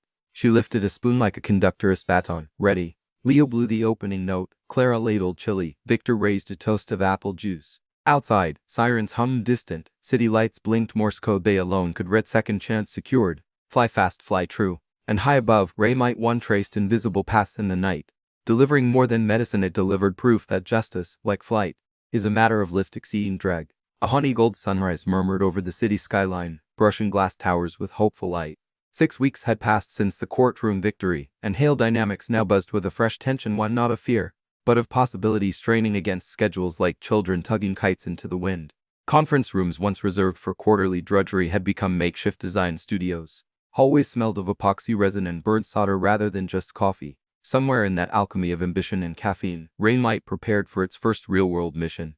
Victor Hale strode through the main lobby at 6:15 a.m., hair uncombed, shirt untucked, clutching a cardboard tray of goat milk lattes. Security guards had stopped saluting. They simply grinned and waved, as one does to a neighbor who finally feels like a neighbor. He pushed through a side door into the Innovation Annex, a former storage mezzanine now reborn under Elsie's restless vision. Inside, music pulsed low. Louis Armstrong's What a Wonderful World, courtesy of Leo, who handled playlist duties from a beanbag throne.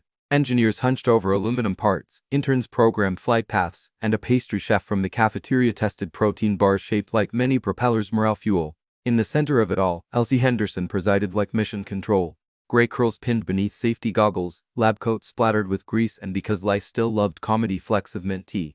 She noticed Victor's entrance but did not rush. Timelines awaited no billionaire. She finished calibrating the LIDAR sensor, then lifted her goggles, eyes crinkling. Hallelujah, caffeine, she said as he offered the tray. Quadruple shot, he replied. The ghouls in finance claim you Haven Tea filed hours in 10 days. I filed them under eternity, she winked. Tell them infinity is billable. They shared a laugh. At conspiratorial sound families make when outsiders count pennies while they count possibilities.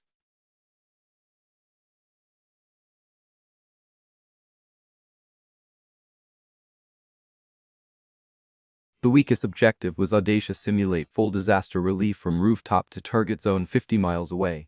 The city council had granted access to Upper Riverfield, a floodplain suburb currently safe but full of abandoned buildings perfect for test drops. If Rainlight could thread that gauntlet, skyscraper wind tunnels, GPS dead zones, erratic river vapors, it would silence any lingering critics. Elsie gathered the team at a whiteboard. Problems first, she announced. Victories come later. She tapped a list: battery density, signal interference, package vibration, Thea clearance, and circled thrice public perception. We can pass every benchmark and still lose if a single lens cap pops off mid-flight. Eyes are watching. A lanky intern named Diego raised a hand. "Ma'am, the battery upgrade adds 300 grams. We might exceed the 5-kilogram drone classification. Solution? We design a quick swap subpack, same watch horse, less casing. Set up a skunkworks corner. Find me grams," Elsie ordered. Another engineer flagged comms latency in areas with dense steel. Elsie pivoted, scribbling frequency pairs. Victor, sipping his latte, observed the speed at which she conjured clarity. No corporate jargon, no ego, just obstacle equation test. He felt the familiar tug, admiration tipping dangerously close to something deeper. Madeline appeared with flipboards. "Fega wants updated flight manifests by noon. On it," Victor said. "I'll call the district director. We saved his NISA scholarship. He owes us goodwill." "You mean the incubator stipend?" Madeline teased. "Same difference." Elsie shot them both a look. "Favors or opportunities wearing masks. Treat carefully." Victor saluted. "Yes, ma'am." Leo bounded over, cape fluttering. "Grandma, can I show Mr. Victor the landing pad I painted?" Elsie nodded. 5 minutes, then homework. "Deal." They trotted to the roof. Leo presented a circular mural blue globe ringed by mint leaves. The Rainlight logo. Around it he de-stenciled words "Hope has propellers." Victor crouched, genuinely moved. "You did this?" "Spray paint and cardboard masks. Grandma let me measure from the center because symmetry matters." Victor's voice caught. "Symmetry does matter." He ruffled Leo's curls. "You know, EOs get fancy offices, but none as cool as this." "Then you can be landing pad boss," Leo declared. He removed a sticker from his pocket, a hand-drawn badge, and slapped it on Victor's lapel. "Official." Victor laughed so hard his shoulder shook. If board members could see him now kneeling on tar felt, wearing a crayon crest they'd decall her. He didn't care.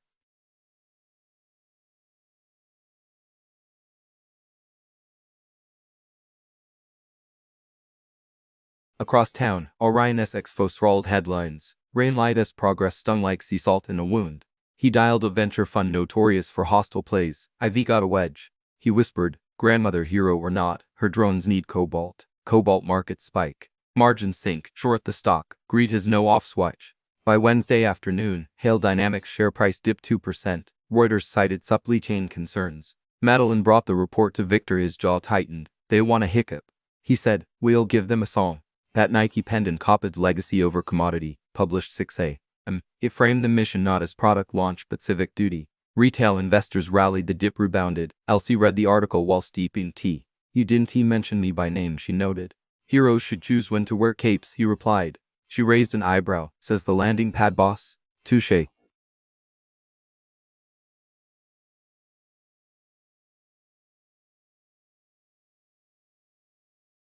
Thursday flight day. The roof bustled, portable app monitors, weather balloons, camera drones streaming to media partners. Clara arrived with boxed lunches. Wearing a Rainlight polo identical to the engineer's, she handed Elsie a thermos. "Mint and honey, emergency reserves." "Bless you."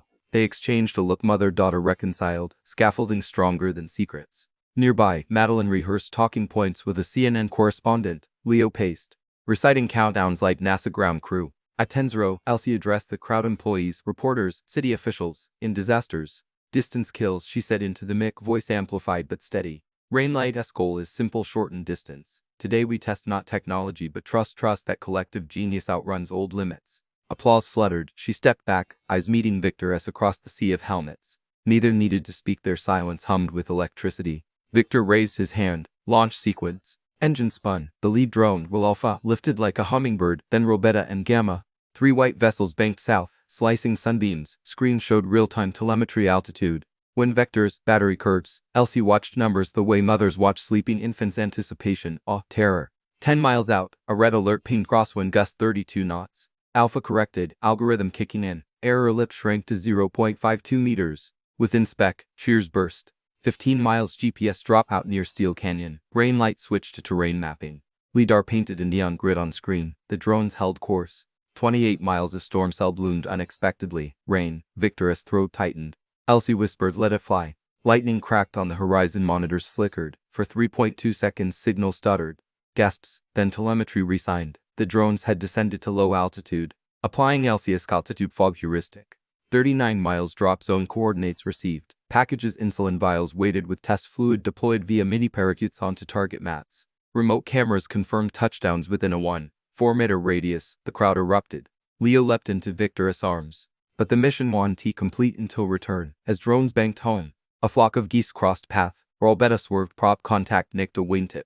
Error reading spiked. Engineers held breath. LCS voice cut through vector 260 down 5. Throttle -8. Beta stabilized. Applause again. 51 minutes after takeoff, all 3 drones landed softly on Leo's painted pad. Confetti cannons fired, champagne popped. Reporters rushed, camera flashes strobed like stars. Madeline signaled to keep celebration brief. Regulators needed to brief. Still, for that sliver of time, the rooftop felt holy. Victor hugged Elsie longer than protocol allowed. She didn't let go. The city below roared faint sirens. But up here purpose sighed in relief.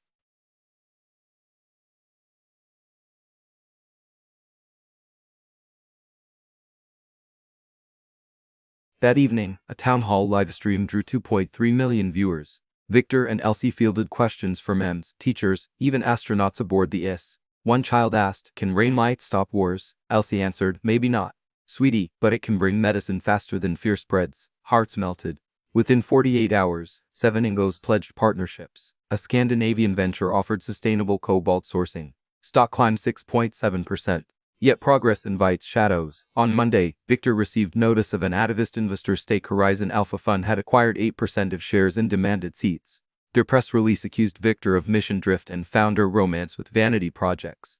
The board scheduled an emergency call. Penelope warned Victor they'll try to carve Rainlight off. "Maybe oust you," Victor replied calmly. "Let them try. We have allies." He summoned the incubator cohort employees whose ideas flourished because of Elsie's model, a janitor who designed modular compost bins for office waste, a receptionist who coded an internal mental health tapout, a mailroom clerk who 3D-printed ergonomic handles reducing warehouse injuries. Victor recorded their testimonials into a sizzle reel titled "The Genius Next Door." He sent it to every shareholder email list he could purchase within set guidelines. Elsie watched the montage, eyes glossy. "You were using your megaphone and your script," he said. On Friday, shareholders convened for a proxy vote streamed online. Horizon Alpha's representative drawled about fiduciary dereliction. Victor cued the reel. Faces on the Zoom grid softened. Then he introduced the surprise keynote, Dr. Saskia Anand from NASA, Lifeed from Mission Control. She spoke eloquently on Rainlight's contributions to low-orbit delivery mechanisms, praising Hail Dynamics' culture of rediscovering buried talent. Vote tallies flickered, live 63.0% against Horizon's motion. The activist fund retreated. Victor exhaled, glanced at Elsie beside him in the corner of the studio. She nodded, pride blossoming.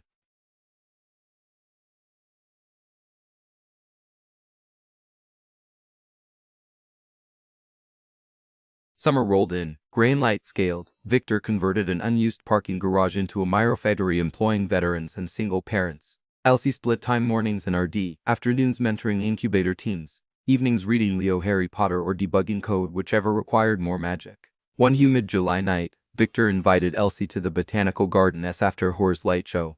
They walked among bioluminescent lilies, paths glowing teal. Fireflies hovered, mirroring drone beacons. At the Koi Pond Bridge he stopped. "This place reminds me of our dashboard screens," he said. "Except no geese." They laughed. Silence followed, not awkward but charged. He reached into his pocket and pulled a small box, not velvet, but brushed aluminum engraved with mint leaves. Her breath caught.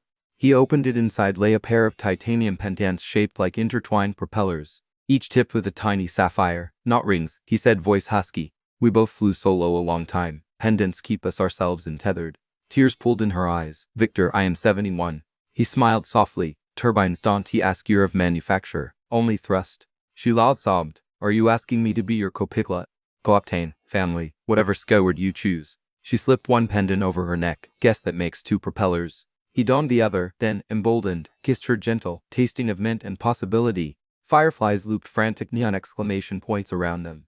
They walked on, hands entwined. Elsie confessed fear public will chatter. Age gap, power dynamics. He squeezed her fingers, legacy over noise.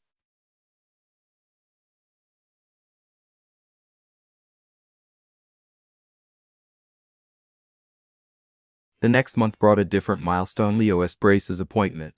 Victor insisted on driving. At the orthodontist, Victor winced louder than Leo when wires tightened. Elsie teased him, biggest baby in the room. After they stopped at a diner, Leo, chewing carefully, asked, "Will Rainlight ever carry pets?" "Maybe therapy puppies," Victor mused. "Then it can fly." Harold Jr., Leo said, revealing he had named Victoria's trumpet Noah's after his late grandfather. They all laughed.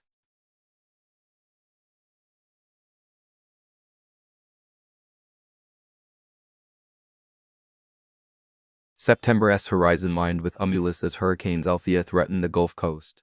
FEMA scrambled, supply lines clogged. Hail Dynamics volunteered Rainlight Fleet, 20 drones loaded with insulin, antibiotics, plasma, media helicopters filmed as white specks ascended from the company roof. Vectors plotted for New Orleans. For 36 hours, operated like war room. Elsie had napped on a cot.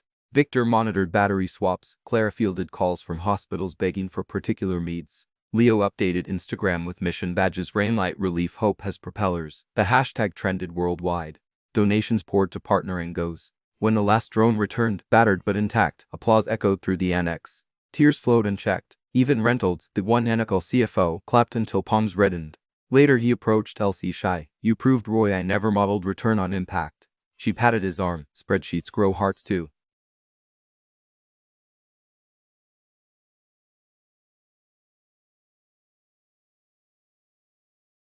That autumn, the board named Elsie Chief Vision Officer, ceremonial perhaps, but salary and stock matched this. She accepted on one condition: scholarship funds for blue-collar employees seeking night school, approved.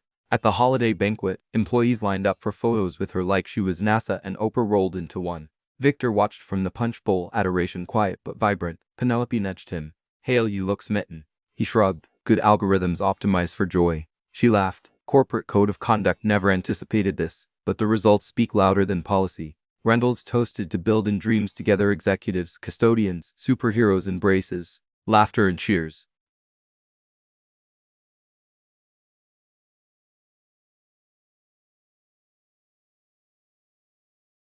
New Year's Eve rooftop again. String lights twinkled around landing pad.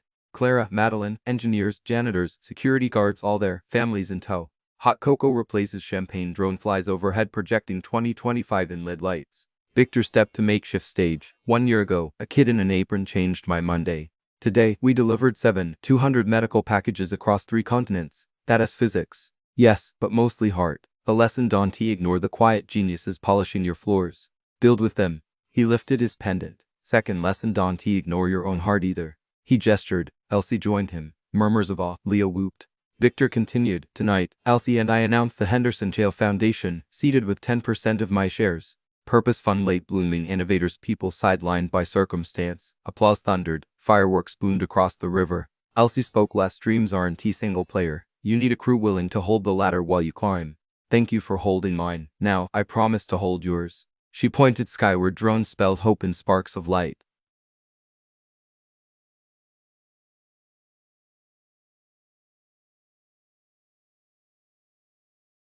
Hours later, after guests trickled away, Victor, Elsie, Clara, and Leo stood alone on the pad. Snow flurries danced. Elsie exhaled, mist curling. Remember when my biggest worry was losing my janitor shift? Clara hugged her. You never lost anything, Mom. You paused. Leo piped, superheroes take naps too. They laughed. Victor pulled Elsie close. Ready for tomorrow, co-obtain? She rested her head on his shoulder. Tomorrow, and every sky after. Above them, a lone drone hovered, camera tilted, capturing a final frame. 4 silhouettes against city lights.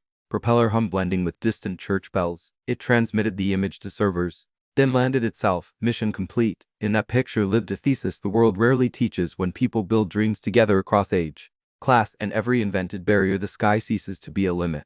It becomes home base. And somewhere in a quiet apartment, an old trumpet awaited morning practice, ready to sing the next chapter's overture, a melody of second chances sprouting wings, of hearts learning lift, of hope forever having propellers. Elsie Mae Henderson woke to birdsong instead of alarm buzz, a small miracle she still savored after 71 springs on Earth.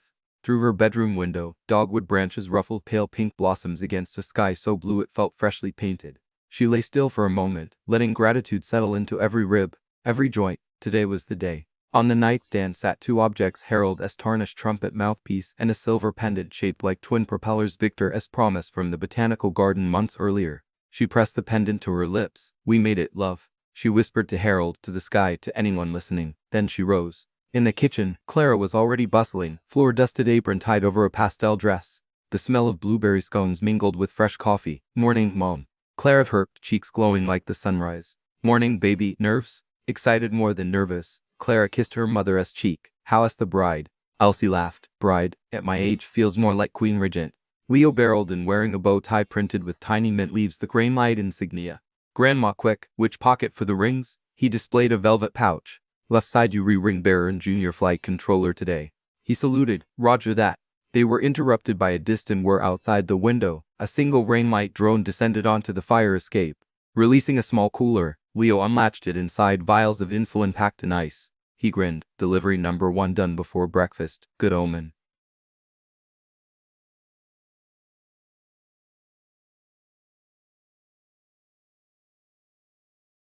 Halfway across the city, Victor Hale paced his penthouse living room, trying to knot a sage green tie. He'd once negotiated multi-billion-dollar deals without breaking a sweat.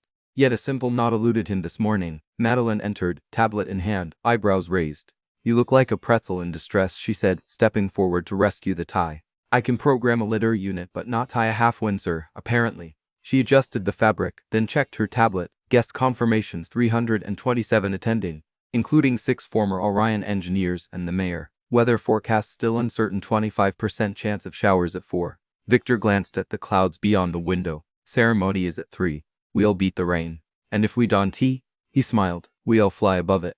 Madeline tapped a note. "Drones on standby with transparent canopies. Per team has umbrellas printed with hope has propellers just in case." Victor exhaled. A different worry tugged at him, not weather, not logistics, but perception. He caught his reflection in the window, salt and pepper hair, soft lines at the corners of his eyes. Would guests whisper about the billionaire marrying a grandmother who descrubbed his floors? Probably, but whispers no longer carried power over him.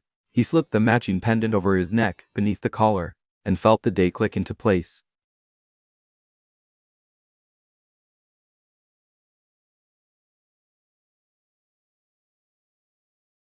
The venue, a renovated public park affectionately dubbed the Legacy Garden, had once been a vacant lot of cracked asphalt.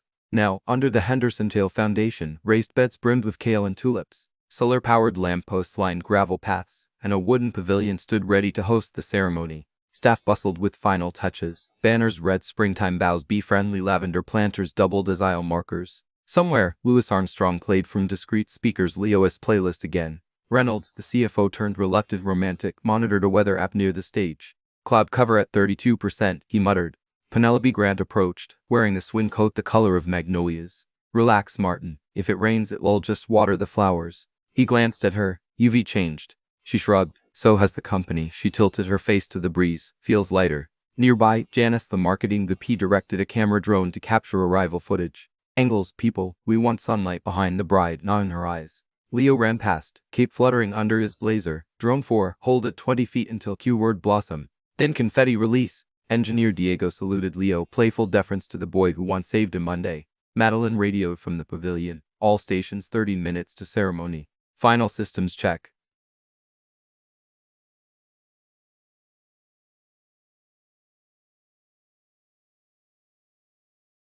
In the garden-esque greenhouse, Elsie changed into her dress, a dusty rose gown with lace sleeves that skimmed just past her elbows. Clara zipped it carefully. "You look radiant." "So says the biased daughter," Elsie teased, but when she turned to the mirror, she had to agree. Her eyes, bright, unhidden by years of fatigue, reflected new horizons. A gentle knock. Victor's sister Elena peeked in, holding a box. "May I?" "Of course." Elena opened the lid to reveal a hand-woven shawl, a patchwork of teal and mint. "Our mother started this quilt piece before she passed. I finished it last week.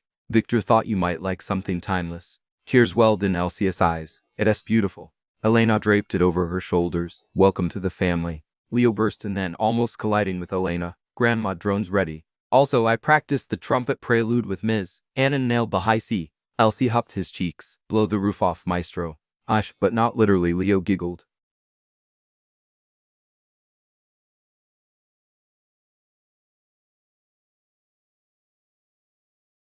At 2:59 p.m., guests took their seats, among them students from Elsie's scholarship program, janitors sporting shiny name badges, board members, city officials, and a handful of patients whose medicine Rainlight had delivered during Hurricanes Althea. Cameras flashed, pollen floated. The mayor, officiated for the day, adjusted her sash and whispered to Victor at the altar. "Never married a rocket scientist before. Or a cafeteria queen," Victor quipped. "Progress," the mayor winked. A hush swept the garden as the first trumpet notes sounded. Leo beside the aisle, cheeks puffing, Harold's brass gleaming. The melody blended classical pomp with a hint of jazz. Guests swayed gently in their seats. On cue, drones hovered overhead, humming a soft harmony. Confetti cannons were silent for now, awaiting the cue word. Clara stepped onto the path as attendant, carrying a bouquet of white ranunculus tied with iroquois board ribbon. Behind her, Elsie emerged, shawl fluttering, eyes shimmering. The crowd stood instinctively. Victor's breath caught. He'd run scenario simulations for every risk factor, but nothing prepared him for this surge of emotion. He felt 19 again, starry-eyed before his first prototype, only this prototype was alive with her. Elsie walked slow, leaning on no one. Each step declared agency. As she reached the altar, Leo slipped beside her to present the rings. He whispered, "Q word happens after vows." She winked.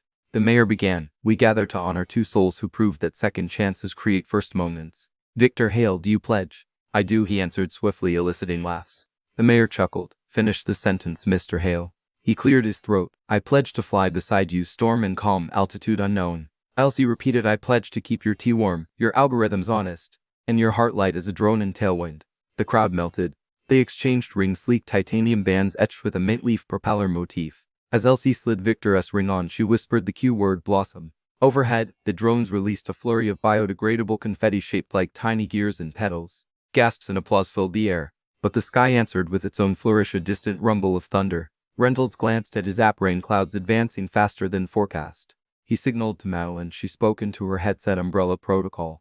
Dozens of miniature drones lifted from hidden crates, each towing a clear dome umbrella. They hovered above seated guests, lowering protection like courteous satellites just as the first raindrops splattered.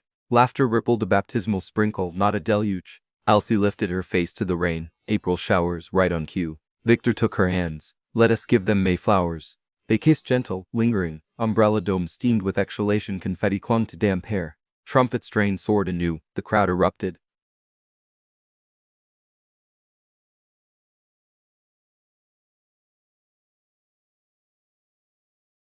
Reception tents popped up along the garden paths. Food stations offered everything from peach cobbler to sushi rolls. The dance floor, a portable platform of bamboo, filled quickly. Elsie danced with Leo first. Slow swing to What a Wonderful World. Cameras flashed, social media exploded. Hashtag springtime vows trended by dusk. Later, Victor and Elsie circulated among guests. A nurse from New Orleans hugged them both. "Your drone saved my patient," she said, tears glistening. "This wedding feels like we re-celebrating all of us." Elsie replied, "That us because we are." A former janitor named Carlos approached, holding a sketchbook. "Ms. Henderson, I designed a device that filters gray water into irrigation. Incubator team says it is viable. Show me after cake," Elsie promised, ever the mentor. Victor watched her moving from circle to circle, pouring encouragement like tea. He leaned toward Madeline. "I married a force of nature." Madeline sipped sparkling cider. "Better buckle in, boss." Clara clinked a glass, calling for toasts. She spoke first. "Mom. Victor, you taught me that families aren't born, they rebuilt. And sometimes renovated." Laughter. She raised her glass to building. Penelope followed. "As a lifelong realist, I once doubted fairy tale endings. But today I witnessed a practical blueprint for one: values, courage, shared mission." She winked at Reynolds, who grudgingly raised his drink. Finally, Leo climbed a stool, trumpet in hand. "Grandma says music communicates what words can tee. So this song is called Second Chances." He played clear, resilient notes. Imperfect but brave. Halfway through, a light drizzle resumed, but nobody moved. Rain and trumpet wove a duet the city would remember. When he finished, cheers echoed against skyscrapers. Leo bowed, cheeks glowing beneath braces. Elsie swept him into an embrace.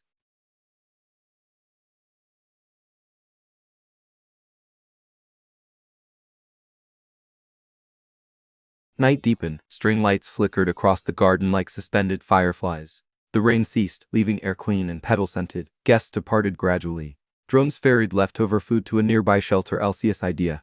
Victor and Elsie finally sat on a bench beneath cherry blossoms. Exhausted but incandescent. Above them, the landing pad, now decorated with lanterns, awaited their exit flight, a two-seat electric autogyro designed by Diego's team. License cleared for downtown hops. Victor offered Elsie a thermos. "Mint tea, extra honey." She sipped, sighed. "Same taste that started everything. Except now you read Chief Vision Officer." "And wife," she tested the word. "Imagine that." He laced fingers with hers. "Where shall we honeymoon? Bali, Florence, lunar orbit?" She chuckled. "I want to visit the first clinic rain light served. See the faces attached to the numbers. Then that is our destination." A breeze lifted falling petals around them. Elsie studied Victor's profile, the man once trapped by spreadsheets, now illuminated by lantern glow. She leaned in. "Do you ever regret not selling the company?" He shook his head. Selling would be bought comfort. But this, he gestured to the garden. The drones humming distant lullabies, the city skyline pulsing with life. This bought meaning. She rested her head on his shoulder. Meaning ages well. They sat in silence until footsteps approached Clara and Leo. Clara carried a small wooden box topped with carved mint leaves. "Time capsule," she said. "Guess filled it with notes for you to open on your 10th anniversary." Elsie's eyes shone. "Guess we re-officially on a 10-year plan." Leo handed them another envelope. I wrote instructions for your honeymoon playlist, mostly jazz. Victor chuckled. We'll follow it to the letter, Captain. Madeline waved from the autodromo steps. Your carriage awaits.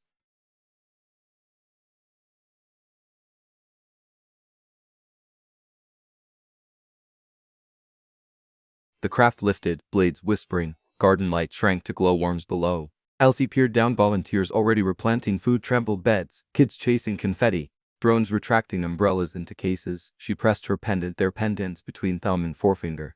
Victor pointed east where dawn hints teased the horizon despite the late hour, a trick of city illumination against low clouds. Tomorrow starts early. Elsie smirked. Let it.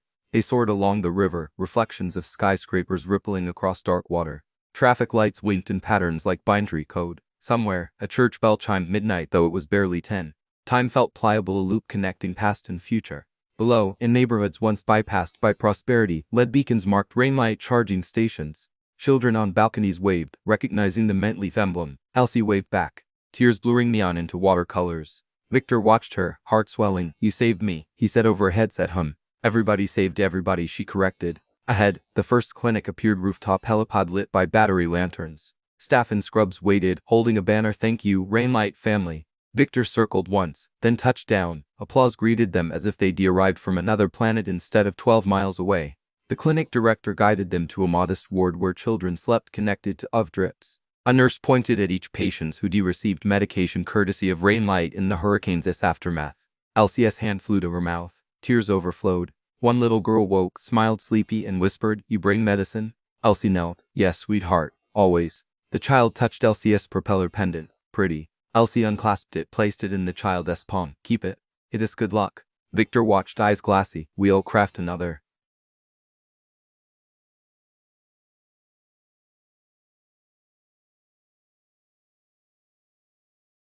Later, back in the autodromo, sans pendants, they felt lighter in a way that had nothing to do with altitude. Moonlight pooled across the river as they returned to the skyline. Ready to build the next decade? Victor asked. I was born ready, Elsie replied. Just needed runway. He laughed, banking the craft toward home. Below, Legacy Garden glimmered, confetti cleared. Death floor disassembled, but lights still twinkled, and in its center stood the wooden pavilion. Now quiet, where vows echoed in the rafters. Rain had already given way to fragrant earth. Elsie's head rested on Victor's shoulder. He pressed a gentle kiss to her hair, inhaling chamomile and engine grease, her signature scent. The city drifted beneath them like a circuit board of hope. When they landed on Victor's rooftop terrace, Clara and Leo were waiting with hot cocoa and an improvised sign, just married, ready to innovate. Laughter broke the hush of night. Leo handed each a new pendant, 3D printed on the office printer, while they deep and gone propellers entwined around a tiny heart. Back up, he said proudly. Elsie fastened hers, then kissed Leo's forehead. Clara hugged them all. The four stood there gazing at the lights until yawn signaled bedtime. Victor walked Elsie inside, fingers laced. In the hallway, framed photos lined the walls, company milestones, drone launches, and one image of a little boy in an apron offering a thermos. Elsie paused, touching the glass. History, she murmured. Prologue, Victor corrected. They stepped into their shared study, where blueprints sprawled beside bedtime storybooks, where a made tea kettle waited on a hot plate. Outside, another gentle shower began, soft percussion on the windows. Elsie poured 2 cups, handed one to Victor. To springtime vows, she toasted. To every season after, he answered. They sipped in contented silence as rain lulled the city. Hope, it seemed, didn't need thunder to announce itself, only steady drops watering seeds planted long ago. Seeds of courage, kindness, and second chances that had finally, gloriously bloomed. And somewhere in the night, drones patrolled the skies, silent guardians of the promise they deemed let no distance, no storm, come between need and care. Below, the Legacy Garden soaked up rain, storing it for summer blossoms. Above, 2 hearts once worlds apart beat in harmonious, propeller perfect sync. Springtime vows had been spoken, now the lifelong flight could truly begin.